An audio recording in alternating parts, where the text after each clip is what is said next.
project was trying to develop a model for an organization for prison advocacy. And in order to do that research, I wanted to see what were some of the other structures of organizations that did advocacy, how they would access funding, as well as the organizational structure itself, how they worked with other organizations in the area, whether there was any duplication of services going on. It was really interesting connecting with other people doing this kind of work in the community.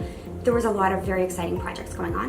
I also did some monitoring conditions of confinement with Elizabeth Fry, and I also did a little bit of work on a booklet, Human Rights in Action, that was a book for women in the provincial prison in Nova Scotia in order for them to understand more about their own human rights.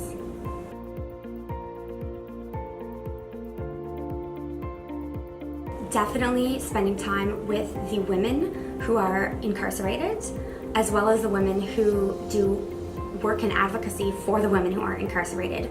Both showed a huge amount of resilience and strength and emotional insight and capacity to care about people. It was very inspiring, and it solidified in my mind that this is a community I hope to surround myself with for the rest of my life.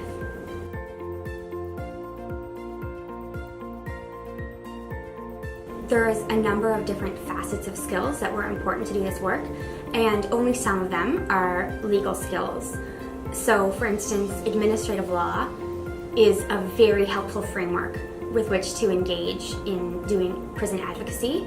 The correctional system is a part of the administrative state, and it can seem very chaotic, and that chaos makes a little bit more sense through the administrative lens. I took that class from Sheila Wildman, and it was very helpful in me understanding how to kind of navigate the highways through correctional law. Other than the legal skills, I think one of the most important skills that I used this summer was being able to admit when I was wrong, because many preconceived notions about what I would learn, or thinking I knew something from reading a book and then engaging both with the women who were incarcerated as well as the people working for corrections and even the women working for Elizabeth Fry. I often had to challenge my own ideas and think things through in a new way while continually listening and engaging with empathy, because people are very vulnerable and sharing very private moments and experiences with you. So combining that with trying to kind of use creative administrative law in advocacy was probably one of the most important skills and definitely a challenge.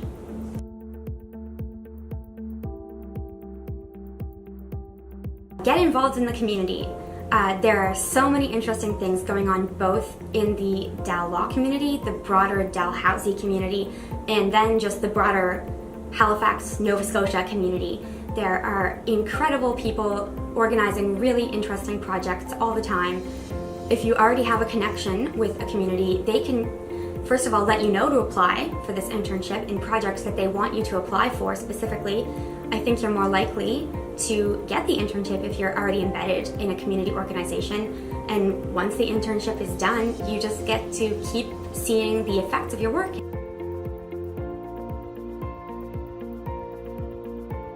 First of all, I was surprised.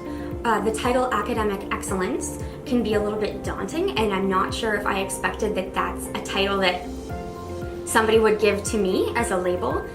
But what I think that means is don't let your grades hold you back from applying.